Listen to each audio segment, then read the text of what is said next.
You're drifting off. Your thoughts have gone loose, less like sentences now and more like images, drifting past without much order. And then, with no warning at all, your entire body convulses. One hard full-body jolt, like someone yanked the mattress out from under you. Your eyes snap open. Your heart is already going. For a second, you have no idea where you are. And if you can catch the fragment of thought that was running the instant before it happened, it's almost always the same thing. You were falling. Not tripping, not stumbling. Falling off something, from somewhere, with that unmistakable stomach drop of empty air suddenly under your feet. And then you're just lying in bed, flat on your back, having gone exactly nowhere. This happens to most people who have ever slept. Survey data on the phenomenon puts lifetime prevalence somewhere around 6 or 7 out of every 10 people. And for a meaningful slice of those people, it isn't a rare event. It happens most nights, sometimes more than once. It has an actual clinical name. Doctors call it a hypnic jerk, sometimes a sleep start, and for decades, researchers have been trying to answer a genuinely strange question. Why does your body, at the exact moment it's supposed to be powering down for the night, instead detonate like it just spotted a predator? What makes it stranger still is how consistent the story is. Ask people from wildly different countries, languages, and cultures what they were experiencing the instant before a hypnic jerk, and the answer clusters overwhelmingly around the same handful of images: falling, tripping on a step that wasn't there, missing your footing on a staircase, not flying, not drowning, not being chased. If this were just random neural noise, you'd expect the accompanying imagery to be as varied as dreams themselves are. It isn't. That consistency across people who have never compared notes is itself a clue that something specific and non-random is generating it. The explanation that has held up the longest isn't "you're just tired" or "your nerves misfired for no reason." It suggests something stranger, that your body is still running defensive software written for a world you personally have never lived in. Start with what's actually happening physiologically, because the falling sensation isn't the weird part. The weird part is what your nervous system is doing in the seconds around it. Falling asleep isn't a light switch, it's a handoff. As you cross from wakefulness into the first stage of sleep, a part of your brainstem called the reticular activating system, the same system responsible for keeping you alert and conscious during the day, starts winding down its output. At the same time, a separate set of descending pathways begins actively suppressing muscle tone throughout your body, a process called atonia. This is a real and necessary function. It's part of what stops you from thrashing around, acting out whatever your body's about to dream.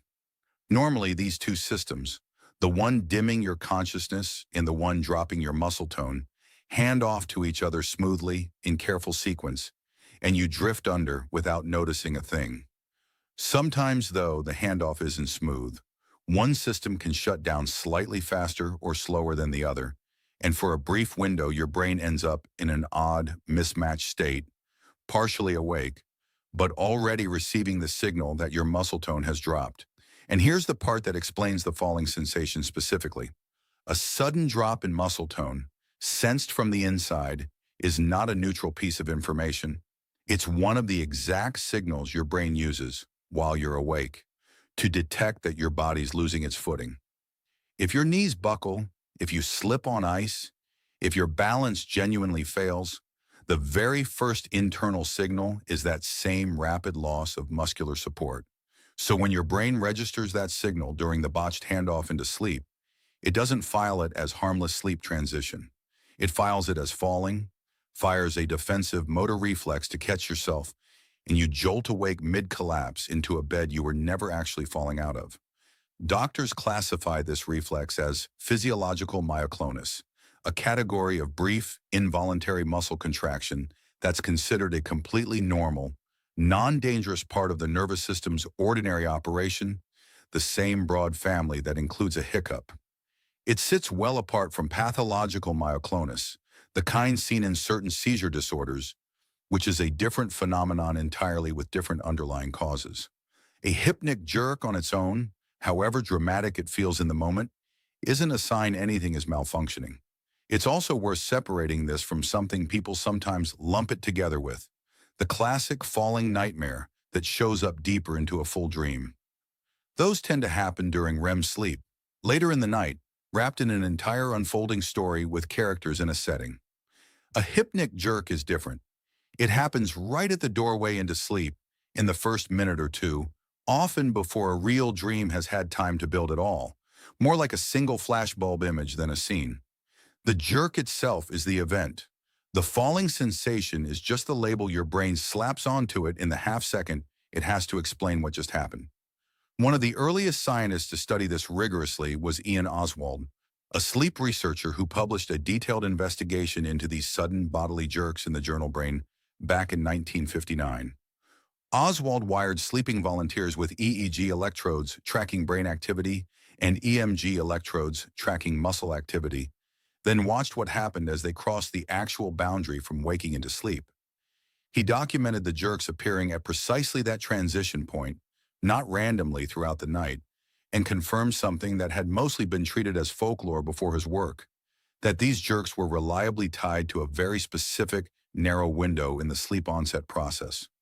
Just as importantly, Oswald's subjects frequently reported a fragment of mental imagery accompanying the jerk, and that imagery was overwhelmingly the same category of experience people still describe today: falling, stumbling, missing a step. Oswald had put hard, recorded data behind an experience nearly everyone has had but almost nobody had ever studied properly, which still leaves the harder question sitting there unanswered. Why falling specifically? Not floating, not spinning, not any of the countless other sensations a misfiring nervous system could theoretically generate. Why does this exact glitch consistently produce this exact story? This is where the explanation reaches back much further than modern sleep medicine, into evolutionary biology. A hypothesis discussed among sleep scientists and evolutionary biologists traces the reflex to our arboreal ancestors, the tree-dwelling primates several tens of millions of years removed from us, for whom sleep carried a genuinely lethal risk that yours doesn't. A primate asleep in a tree that lost muscle tone too abruptly or shifted positions slightly wrong on a branch could tip and fall from real height onto a real forest floor with real consequences. For an animal living under that exact pressure, night after night, generation after generation, natural selection had every reason to favor a nervous system that treated any sudden internal loss of muscle tone as an emergency requiring an instant defensive response. Jerk the limbs taut, grab, brace, wake fully, immediately, no gradual startle allowed, because a slow reaction to an actual fall from a branch is a reaction that arrives after the ground. If that sounds like a stretch, there's a second, much better documented reflex that runs on almost exactly the same logic, and you didn't need to be asleep for it. It's called the Moro reflex, first described by the Austrian pediatrician Ernst Moro back in 1918, and every newborn baby has it. Tilt an infant's head back suddenly, or let them feel a brief sensation of falling backward even a few inches, and they respond instantly and involuntarily, arms flung outward, fingers splayed, then swept back in toward the chest, as if grabbing for something to hold on to. It's present at birth, it's completely involuntary, and pediatricians still test for it today because its absence can signal a neurological problem. The reflex normally fades by the time an infant is 5 or 6 months old, once they're capable of controlled voluntary movement instead. What it demonstrates is that a full, coordinated, whole-body grasping response to a sudden sensation of falling isn't something you learn. It's wired in from birth, ready before an infant has any concept of falling at all, exactly the kind of deep, non-negotiable circuitry you'd expect evolution to leave behind if surviving unexpected falls mattered enormously for a very long time. Tens of millions of years later, you don't sleep in a tree. You sleep on a mattress, usually with a headboard behind you and a floor safely a few feet below. And there is no version of a normal night's sleep in which losing muscle tone puts you at any genuine risk of falling anywhere. But the reflex itself was never issued an update. It has no way of checking your actual sleeping arrangements before firing. It only has the one signal it evolved to watch for: a sudden internal loss of muscle tone. And the one response it evolved to produce when that signal appears, jerk awake and brace for impact. Every single night, your nervous system runs the same tree branch safety check it's been running for an almost incomprehensible stretch of evolutionary time. Most nights, the handoff between wakefulness and sleep goes smoothly enough that the check never triggers. Every so often, it doesn't. The old alarm fires anyway, and you sit up in the dark with your heart pounding over a fall that this time and every time in your entire life was never actually going to happen. There's a reason this happens to some people far more than others, and on some nights more than others. And it lines up exactly with what would make that already delicate handoff even less stable. Caffeine late in the day, high stress, irregular or insufficient sleep, and vigorous exercise too close to bedtime are all documented to increase how often hypnic jerks occur. Each of those factors makes the transition between the brain's arousal system and its muscle tone system rougher and less synchronized than it would be otherwise, which means more opportunities for the brief mismatch that the ancient falling reflex is specifically watching for. So the next time it happens, and for most people it eventually will happen again, notice what's actually going on underneath it. Your thoughts go loose and image-like as you drift towards sleep, and somewhere in that drift, a signal fires that has nothing to do with the room you're actually in. It isn't a malfunction, and it isn't your nerves failing you for no reason. It's a defensive reflex built for a primate sleeping 30 feet up a tree, still fully operational inside a body that has never once, in its entire life, been at risk of falling out of one. You jolt awake bracing for a landing that was never coming, from a fall that never started, off a branch that was never there.